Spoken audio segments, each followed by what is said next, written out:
Hey there, it's Robin, and you're listening to Healthy Habits for a Healthier Home. I'm here to help you create a healthier life, one simple shift at a time. If you're a mama ready to ditch toxins, clean up your family's nutrition, and build daily habits that support your well-being, you're definitely in the right place. Each episode is packed not only with education, but practical tips and tools to help you transform your health and your home without that feeling of overwhelm. So let's take this journey together to create a thriving, low-tox home for you and your family. If you're ready, say, I am ready. Now let's get into this episode.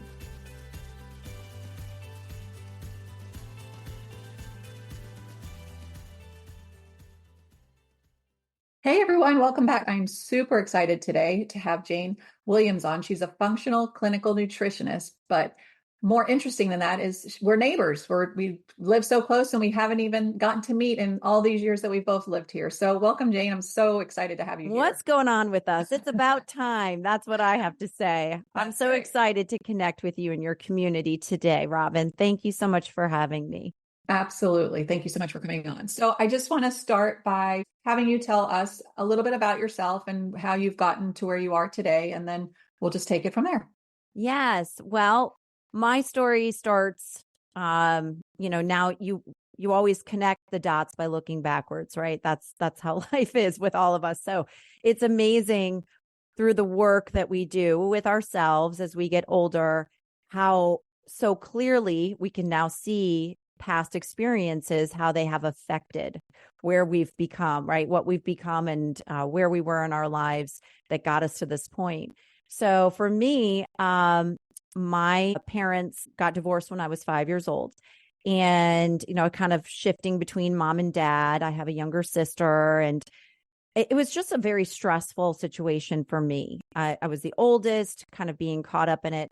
I would say at a young age, I felt stress. And I couldn't have told you at that time what stress meant, even how stress was defined, but I carried it in my gut. And that was something that I always, like growing up in my teens, I always had stomach pains. I always felt bloated. I always, I had pooping issues. I mean, all of these pieces that nobody ever talked about, right? Yeah. Especially I'll say our generation. Our generation is kind of like, you keep your head down, you just keep moving forward. It wasn't like an open topic, but I carried a lot of stress, and that stress manifested itself in physical pieces. So when I got into my 20s, I got very sick and had to go to the emergency room and had to go through tons of testing. They thought maybe I had irritable bowel disease.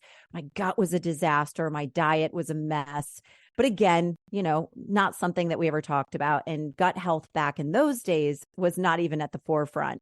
So I remember getting told I needed to go see a gastroenterologist, a GI doctor, and they would be able to put me on some sort of protocol. So I was put on medication and basically told to take a pill every day. Nobody ever talked about diet. My diet was never questioned. And pretty much here you go. This is kind of your course of treatment for the unforeseeable future. And I lived like that for about 6 years. And at the time, or in the process of all of that, I had, met the man that I would marry. And we started talking about wanting children and all of those pieces. And we started trying to have kids. And I got pregnant. And then I had a miscarriage and couldn't get pregnant. And still on this medication, and just started to I was living in a state of not feeling great, I think. Yeah, 100%. And I meet a lot of women that are like that. We have kind of an acceptance piece. And I think there's a lot of women who are caregivers who, again, that acceptance piece of this is life, and we kind of just go with that. And I believe that mindset wise, I lived in that state of mind for way too long until it affected other pieces of my life in the way of not being able to get pregnant. We really wanted to have a child. And then I started to do some deep diving. I'm a smart woman. Like, why am I not investigating this a little bit further? And one of the things I started to investigate was nutrition. Can nutrition actually affect infertility or my fertility? Can nutrition affect my gut health? Like what's the thing? I remember this fat-free craze and it's low fat and can nutrition, all that fat-free stuff that I love to consume or I'm told to consume, could that be affecting me in negative ways? My gut, my stress, all of those pieces? I don't know. So I started to deep dive into it. And that's when I found this practice called functional nutrition. This idea that our body is all interconnected, that our body is not in silos. And I found it incredibly fascinating. I'm like, wait a minute. So you're telling me the stress that I'm having that I believe is in my brain could be affecting my gut? And that's crazy. And wait, dopamine and serotonin, those feel-good chemicals that you believe are in your brain, are actually also produced in your gut? Like, that's wild to me. Wait, your immune system is actually located in your gut. I mean, it was all like these crazy aha moments. Yeah. And it turned into this like amazing passion of mine. I need to get off this medication. Can I get off this medication? Is this going to start to affect my life in a positive way? So I started to slowly make these changes and I started to feel really good. My health changed. My skin changed. I lost weight. I didn't know that I was living with this fatigue and this brain fog, but I was in a constant state. It was just something that I felt I just always knew. And I started to feel better, clearer. And it helped me to make better decisions. And so it was just all these little light bulbs that I think go off for us when we start to make those shifts. And I know you used that word earlier. I love the word of a shift. And I too am a firm believer that those bite-size, those very small shifts will make massive impact in your life if you are very consistent with them. There's no such thing as perfect, but consistency wins every single time. So that's what I did. That's what I did in my life. And it changed my entire world. It truly did. I think what's so fascinating is the first thing you said is looking back and always looking back in hindsight to see what things were like and what the causes were. But your story is much like a lot of people's stories, right? When you're little, we don't have the autonomy to make choices.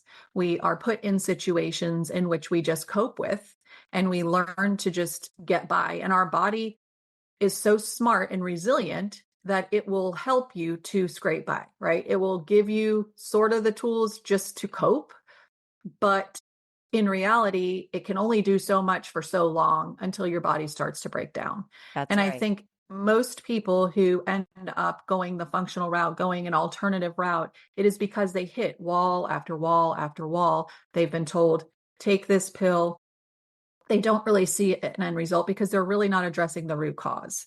And That's so right. I think that your story is common for a lot of people and a lot of listeners because everybody has things that have happened to them that have created the life that they're living currently. But we do now at an older age have the ability and the choice to make different choices and choose differently. Right. And if we're not choosing, we're accepting, right? And so we have to really dig and figure out first, what's our story? What's our story and how does it relate to where we are today? And then does that story still make sense to us? And maybe it doesn't. And maybe you have to come up with a different story in order to move to take those little tiny steps. But the functional part is so important. And all those little light bulb moments that you had about, well, of course, everything's connected, right? But we're never taught that. We are taught you go to the heart doctor for the heart, you go to the gut doctor. Well, back then there was no gut doctor, but if you had a stomach ache, you went to the gastro person. If you broke your bone, you go here. Everything was very departmentalized. And we're now coming into an age where the science, right, and people out there are showing that everything is connected. Your gut brain health is what it is, right? It's not like they're just making things up, but the science has finally caught up with looking at how our body actually functions. So when you decided to go into like functional nutrition, because functional is different than just being a nutritionist, it's different than being somebody who just puts somebody on a diet. There's a whole functional is very intriguing to me because the testing is uber important. And anybody I work with, who's willing to deep dive into that, I Yeah. always send them to somebody who's functional, because those tests tell a story. And then from my experience, the stool test, whoa, that was like, for my kids, was the beginning of, a massive breakthrough. Yes, for So if you sure. could talk about a little bit about the functional side for people who might be listening, who don't understand or know or have ever heard of functional testing. Right. So functional testing is what I look at as your personal chemical biomarkers. And, we have lab work that we go and get done by our, a lot of people do that through your general practitioner, that things like checking your vitamin D and, checking your white and red blood cell count and, looking at your cholesterol, looking at your thyroid, all of those. Now, while that's important and those markers are important, those markers are actually weighed differently than those of functional markers. And they're different types of markers as well. But just for the sake of explaining kind of, common blood work versus functional blood work. So when you see those ranges, you go and get your blood work done, and then there's these ranges that come back and you're put into that range. Those ranges are based on everybody. They're based on men, women, kids. They're not finite. That's Right. like the best way to explain it. You're kind of dumped into this range. Hot. Yeah. And so that is the difference between functional and, what we kind of call the common blood work. And on the functional side, it's very finite. It's when I say to people, this is your body chemistry, this is what your numbers look like. And to things like you brought up the stool test, actually looking at your gut bacteria. What does that look like? How is the gut bacteria in your body diverse? Like, what does that diversity of strain look like? So that is very specific to you, as well as there's different types of thyroid panels. There's urine profiles that are very specific. There's hair profiles that are incredibly specific. So it is a very detailed way of looking at you. And that's why I always say, when you choose to go the functional route, and I hope everybody does, because I think it's so important. I'm not saying that there's anything wrong with the traditional route as well. I'm actually married to an MD, who's a traditional doctor, but he sees the lines between, the need for functional and traditional. I think you should have both, truly. I think it's important. And the best functional doctors that I have met and worked with so far in my career started off as MDs and then have gone back and done that functional training. So we're talking a high level of knowledge. And I think that's really important because protocoling around functional medicine can become very complex. The other thing that I think is important to know about and understand about nutrition is that it's a young science. It's constantly evolving and constantly shifting and changing as we learn more information. And I love that about it as well. We have a lot of information. We can tell you a lot of information. We can utilize that information to create healing protocols and, different types of blueprints that work for your body. But none of us have all the answers. And everybody's body's different. And so what works for one person doesn't necessarily work for everybody. And so I think that's the most exciting thing, because it really breaks the mold of all traditional. Here, take this. This is how it works. And it's like, no, that's just not true, because, this could be really healthy for one person, but somebody else who has a completely different profile, it could not be healthy. Right. So it's a matter of uniqueness and bioindividuality. And I think when people start down this road, the one piece of encouragement I want to give them is it is an evolving process, no matter where you start. If you have a test or you don't have a test, if you add in a nutritious type of food or you delete out something, it's all a work in progress all the time. You're never going to have like a finish line per se. And so that's beautiful because you're never striving to get somewhere, right? You're just striving to Right. keep evolving. And so those little shifts that we were talking about, they can become overwhelming when you don't break it down into those little shifts. Right. Personally, the fascinating thing for me, like when you said hair, I've had all these tests, right? And I'm fascinated by what you can find from your piece of hair. It's the stool test was fascinating to Yes. see. I thought one of my daughters maybe had ADD. She did not. She had candida overgrowth, and her Mm, neurotransmitters were also out of whack. And that was just like a lot of light bulbs for me. Was like, oh, okay, so we can weed out, add in, do all the things, and get everything balanced, mm-hmm. which is what we've done. And again, Right. it's not a perfection, and it's not, a complete 100 do this, do that. It is a lot of give in understanding your own body. And stress is huge. People do Mm-hmm. not understand the ramifications of suppressed stress Right. and the Absolutely. physical things that happen. I'm hopeful that the conversations that are going to start coming out is suppress stress, like your story from 5 years old, something that it wasn't traumatic. It was trauma to you a little, but when people think of trauma, they think of a car wreck, or they think of, being shot or molestation or something giant. But little things can affect you just the same as the large things. And the That's little right. things we end up carrying along with us for so long because we're not even in a state of understanding how that can affect. So if somebody has bloating that can't be solved or has things, I always suggest, like, well, let's look backward. Let's look back to Mm-hmm. see maybe something that happened long ago that you don't even remember, as being something that could be Yeah. affecting your gut. So Right. And trauma comes in many forms. oh, That's just the bottom 100%. line.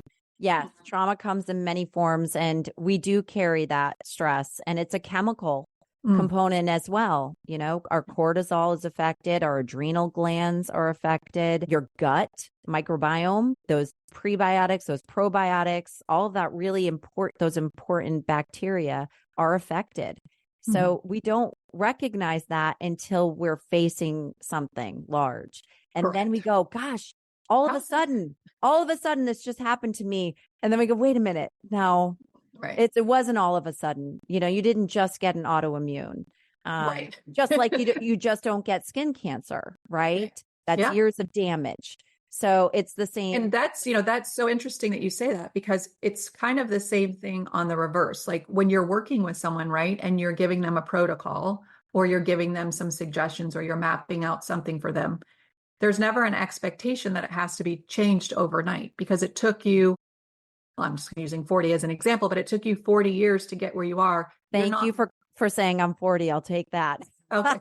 Well, I don't even know. I wasn't even thinking you actually looked 40. Oh, Um, I love it. All right. Made my day. Thank you. but Thank you. people have to give themselves grace. They have to give themselves Yes. the space, and ability to evolve in just the same way they evolved up, that to keep evolving. So I think we're Right. so hard on ourselves. Women are so hard on ourselves, and we just have to learn to just take a breath and give ourselves grace. We're not going to be perfect. And I love that you said that. Consistency, just Yes. that word. If you can be consistent, and even if you're not consistent 100% of the time, just consistency overall, when you're looking at the big picture, is what's Yes. going to grow you. The words I'd love to get rid of in the English dictionary for women is perfection Ooh, and diet. Those are two yes. trigger words that we end up carrying, even if you don't know, like consciously, we carry that, Yeah, it's 100%, 100%. I think most women are, they call themselves like recovering perfectionists, or, that was me. right. I've learned to let go of some of that. It's still hard. It's still a thing that you Sure. work on a daily, but, Yes. and diet, I don't know who made up that word. I really don't, I, because it irks me, because it's like, no, the diet that you eat is all foods, it's the real right. stuff. That's And I right. do think the fad, unfortunately, we are from a diet culture, right? We are Mhm. from the fat free to the, you know, to the healthy ones, or whatever those, like all the Right. frozen meals, to Whole the 30 to keto to, I mean, keto, you right? could go on and on and on. Yes. 100%. And some of those have spaces and places if you're doing certain things, but they're not the end all be all. You've Right. got to learn how to create a lifestyle Yeah. of health for yourself. And if we can somehow move away from labeling Yes. and work on creating our own blueprint and say, this is what I do, this is what we're me. There's so much empowerment in doing that. Absolutely. And, instead of, running with the crowd, so to speak, or, just having to put an actual word that's attached that has so many underlying meanings to us. So that is one of the things that I love to do when I work with people, creating Beautiful. a blueprint that feels good and belongs to you. And then there's so many empowering pieces, and so much of nutrition is a mental piece, right? It's emotional. It's completely emotional. Yes. And I meet so many women and men and even teenagers that I've worked with that they carry that emotional piece. So when we become emotional in a supportive, positive direction by making those small shifts, that is when we become empowered around our own plan, our own blueprint. And watching those shifts happen within people Amazing. lights me up every single time. That's right. So if you're someone that's listening right now and you're of the mindset, well, Sally did this and she looks a certain way, and so I want to know what Sally's doing, we're telling you to maybe pause for a second, take a deep breath, and ask yourself, what would work for you? Not what Sally's doing, not what Jenny's doing, not what whoever's doing, but what feels aligned to you. Because if you're restricting yourself to a point where you're sad and you're feeling restricted and you're stressed, and I mean, you're doing yourself a disservice. So we always talk about like adding in something nutritious. We're not talking about ripping everything away from you in an instant.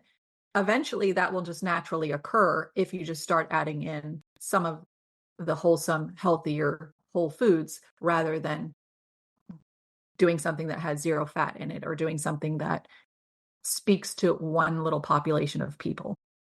So Right. I like the blueprint idea. I love that. I think we should all have our own, because we are all bio-individual. We learned in my schooling, primary and secondary foods.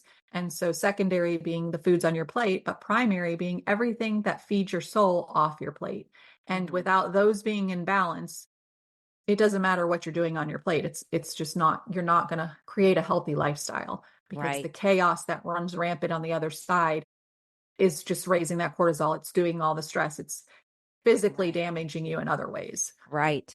Mind, body, and spirit. There's a reason why it's even categorized that way, right? Yeah.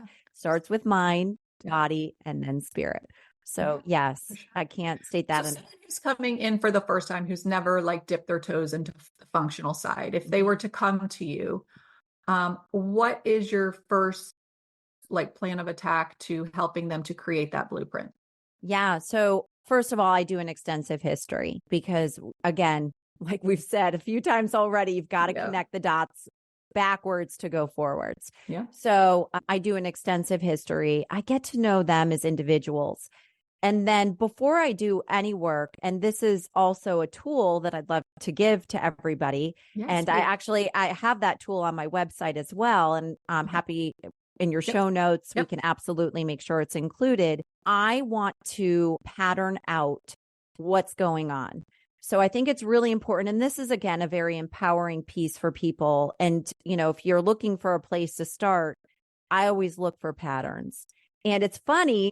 So I have so many people that will come to me and say, this is a common one. I don't have any added sugar in my diet.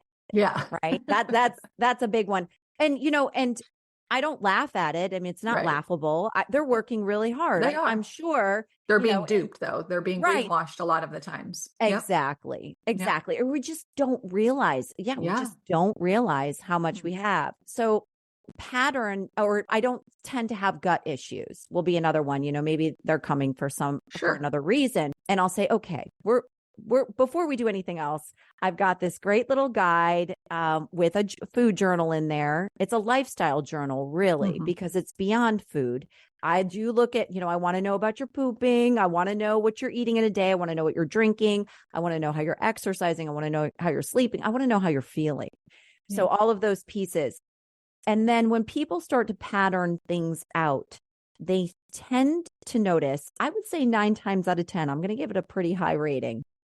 There are some noticeable patterns that they have never noticed. And that is where the slight aha potential shift starts to happen. Oh my gosh, I have this in my diet. Wait a minute. I didn't realize this was affecting me the way that it has been. Oh my gosh, it's been a week and a half since I pooped. That's an extreme one, but yes, it does happen. Yeah. So we start to see some little pieces, or we recognize certain food groups being attached to certain issues, symptoms, and all of a sudden we can start connecting dots. And so that is first and foremost, before I even meet with somebody, I will have them pattern that out for me so that I can do a deep dive and have those initial conversations with how are we going to address all of this. So that's a piece of it. Can I stop you just for one second about the food log? Because I think it's so overlooked a lot of times as just an activity or just an exercise. But when you do start to see those patterns, I also encourage people to, how do you feel 90 minutes after you eat? Like, what are the emotional feelings that come up? Because again, a lot of times you will see the foods or the meals that you're having that give you energy, and then the foods and the meals that you're having that make you feel like you need to get on the couch and watch a show. So it's like there's also that emotional and feeling part to food that people totally dismiss. And so I think that food log is really the first step for anybody, even if you're not going to go see a functional person or work with a health coach. It's your own first step. You can do it all by yourself, but notice those things because they're very powerful when creating that change. Yes. And I would definitely encourage you to utilize one like that I have created that is not just food, but it asks you additional questions. So you can start to piece together those patterns. That's important to actually see the full picture. And to your point about food and how it affects us, sometimes we don't recognize it, but the food that we started our day with, breaking our fast or breakfast as it's called, can affect decisions we're making later in the day 100%. And how we're feeling around those decisions as well. And we don't connect the dots around all of that. But I love that because 9 times out of 10, even making those slight modifications for somebody, all of a sudden they start to feel a bit better. Yeah. And when they're doing that consistently, okay, now I'm ready to go. Now what else do we, what's the next thing we need to tackle? Yeah. Right. So that's exciting. And then they're totally on board because they can feel it. They can see and feel, these changes and how it's affecting every piece of their body. Yeah. It's so interesting as it's really a very simple exercise.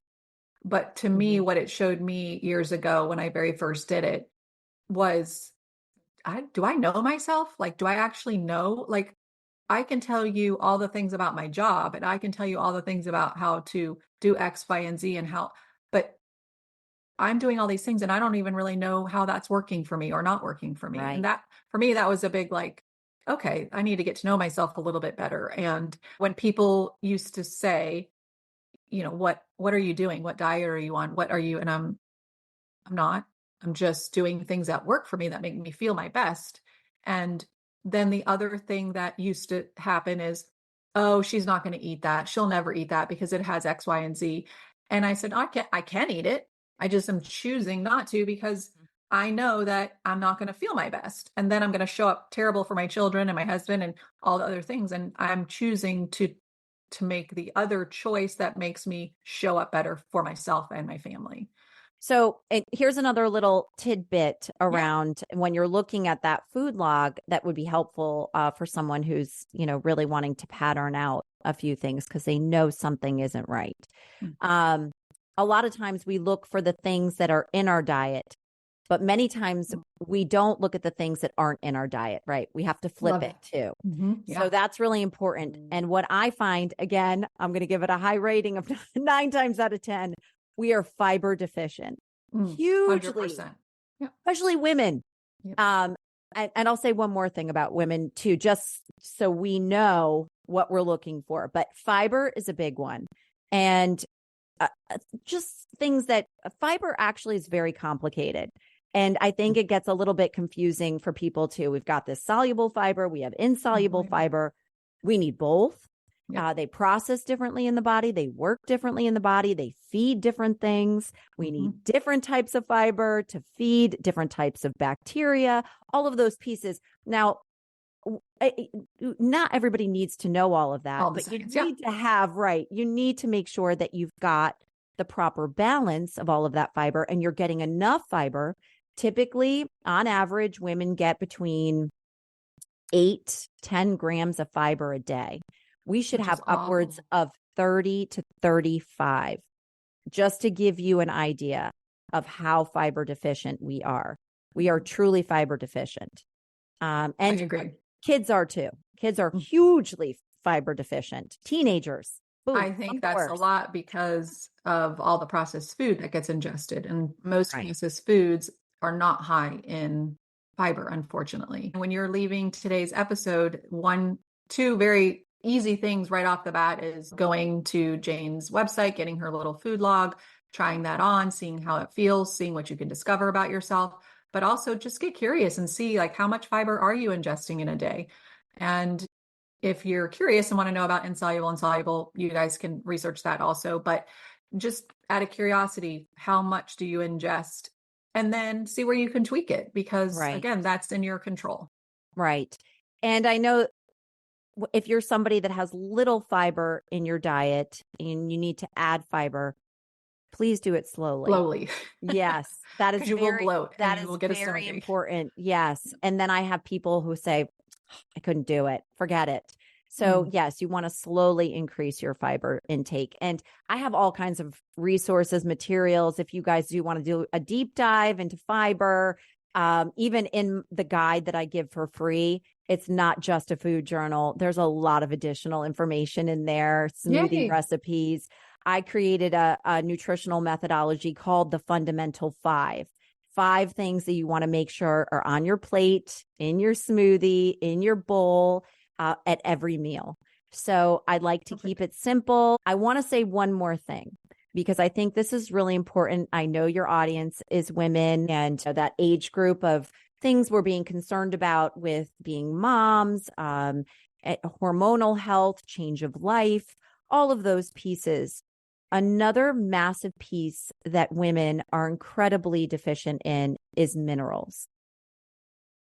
Nutrients. We talk about macronutrients, which are incredibly important, protein, fat, carbs, all of that. But micronutrients, magnesium, potassium, sodium, chloride, silica, all of these pieces that we don't really talk a lot about. It's an electrolyte piece. And that is something, again, I have a lot of women who come to me with hormone issues, thyroid conditions, things like that. We always look at their mineral piece first. So it could be that you are mineral deficient. You're not sleeping well. You're dealing with headaches, things like that. You may just need to add in some electrolytes. So that's another very important piece. And there's testing around minerals as well. I think that was part of my hair panel. When I did my hair panel, that was so iodine. Yes, that was so enlightening. She was explaining to me how a few of the minerals, the copper and all that, how their levels and they were backwards almost. And so that was a cause for some of my perimenopause things that were happening and all. And that was very enlightening. Once I kind of got that under control, things shifted for me. So it is a true piece. I've lived it. My only thing that I do want to touch on is electrolytes. There are a lot of companies that are capitalizing on making electrolytes, and you have to know how to read your labels. I'm like a preacher of the label reading because they put stuff in it to make it taste better. They put stuff in it so that you want to keep drinking it, because the more you drink, the more they make. It's a business. All right. So before we end, is there any like little piece of wisdom that you want to share that we haven't gotten out yet? Because I mean, I know this episode is going to bring a lot of people a lot of light bulbs and tips and tools and tricks and things that they can start working on, if they choose to see where they're at. And I think all of the things that we've shared today are little steps that you can try on, again, to see how they feel for you. And then when you see something very small work, then you'll add on the next thing. So don't overwhelm yourself and try to do everything in a day. Just That's pick and choose one little thing to start with. That's right. I'm not sure when this is coming up, and this is the time to actually double down on doing those small shifts.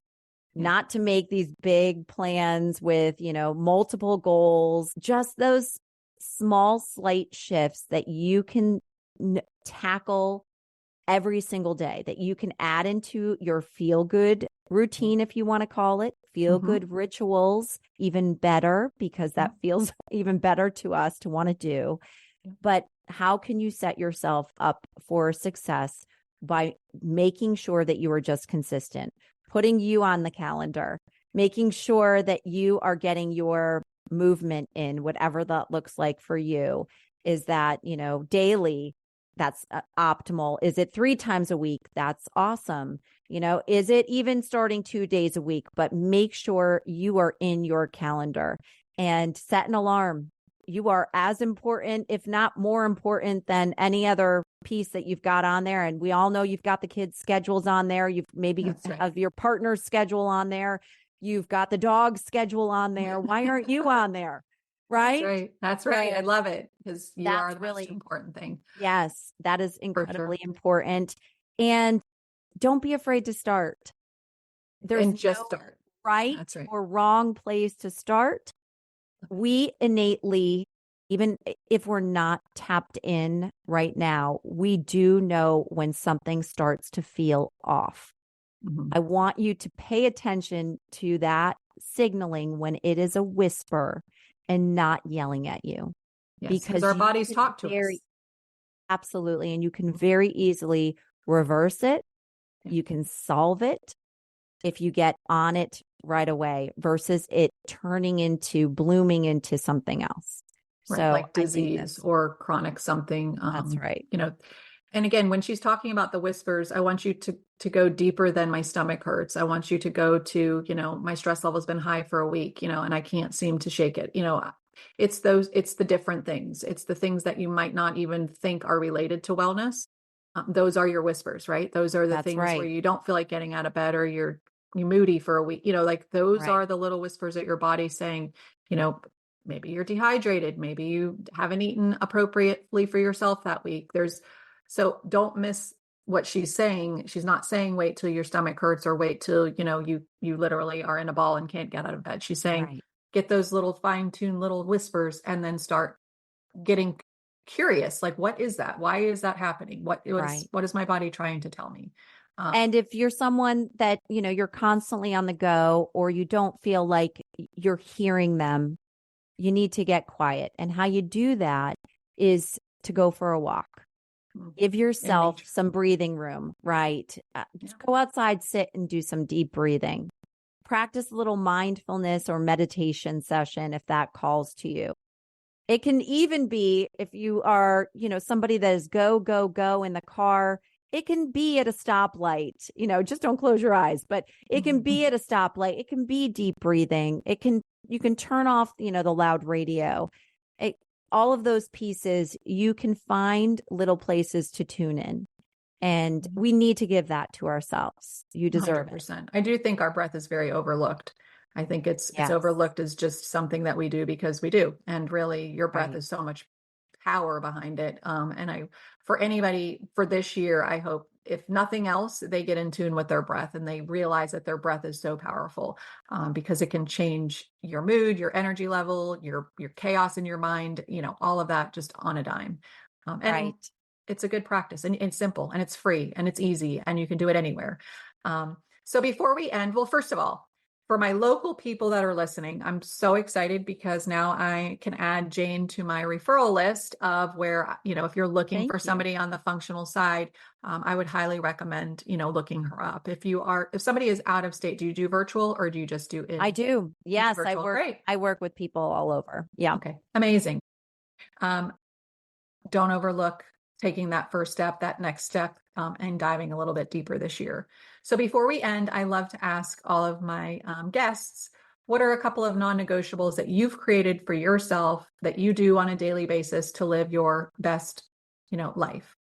Life. Ooh. Oh, I love it. And I ask my guests the same question. I love that you do that. I think it's so important because, we're preaching a lot, but what do you practice? I want to hear what you practice. That's right. And my health is incredibly important to me. I practice what I preach every single day. So when I get up in the morning, non-negotiable, I have a 20-ounce glass of water and I put in my trace minerals. I love Light Show, aloe, and a little bit of squeeze of lemon. And before I break my fast, I start with my water. I take a probiotic, which I've been doing for a long time. Sometimes I switch up that probiotic depending upon what's going on. Mm-hmm. And then I work out. I always work out before I break my fast. And, I try to do that every day. Life happens. It doesn't always happen every day, or I have to shift some things. But I always make time for myself because I know I can't give from an empty cup. So I have to start by filling my own. And I fill it, all the puns intended. Right. I drink it and then I fill it again by working out. And then I break my fast. And I am a creature of habit. I love my Fundamental 5 smoothie that I created. I break my fast every single morning with a Fundamental 5 smoothie. And I make sure that I'm getting in the protein, fat, fiber, the greens, and the superfoods that my body needs. And I've designed many a smoothie for many a client. That's a passion of mine too, to make sure that your Fundamental 5 includes what you need. I love it.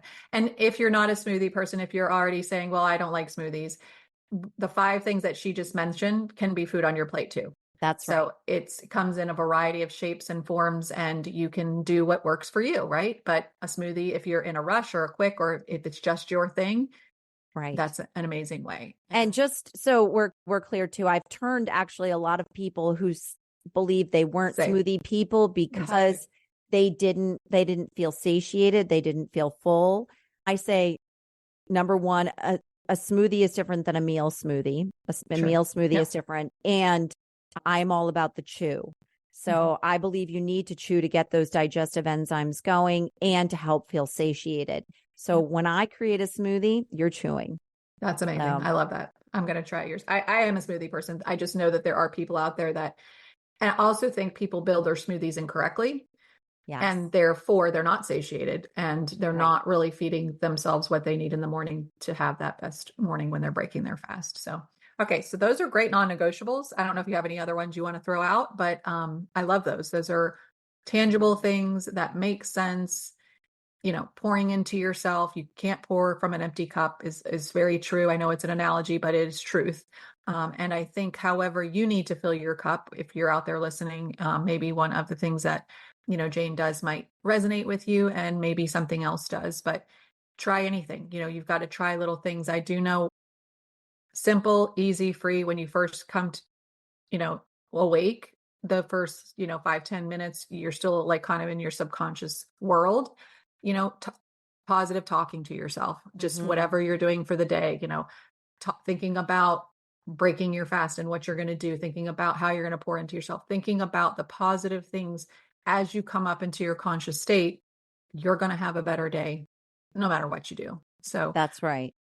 That's absolutely right. And even journaling, if that calls to you, positive affirmations, positive self-talk, reminders. Remember, it's always out of sight, out of mind. So what can you do to set yourself up? Put your running shoes by the door. Make sure the fruit is in front of your face on the counter. We have a big 3-tiered rack of stuff that I put out So the first thing somebody's hungry, they're reaching for what is in front of them. Set up your water by your bedside in a nice little mason jar. That's right. It could Make it be as cute, easy pretty. as that, right? So when you wake up in the morning, it's ready for you. You can do all of those things to make your life easier. And that's just a few. I mean, I've got lots of fun little tips, but That's yeah. awesome. Well, I definitely will have you back on at some point because I know we have so much more to cover that we are not going to have time to get Would to love today. it. Yes.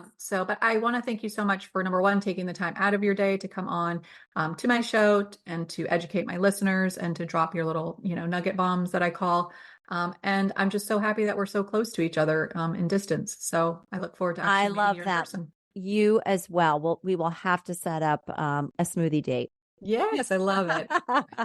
So for you guys listening, I will definitely drop all of Jayne's information into the show notes or link to her website. All the goodness and the little tips and things that we've talked about will be there for you. So because if you're driving, walking, you're not having a space to write any of this down, it will be in print for you so that you can go back and refer to it when you need to. If so inclined, check out my website, my Elevated Wellness podcast, and on Instagram, I'm always sharing my favorite tips.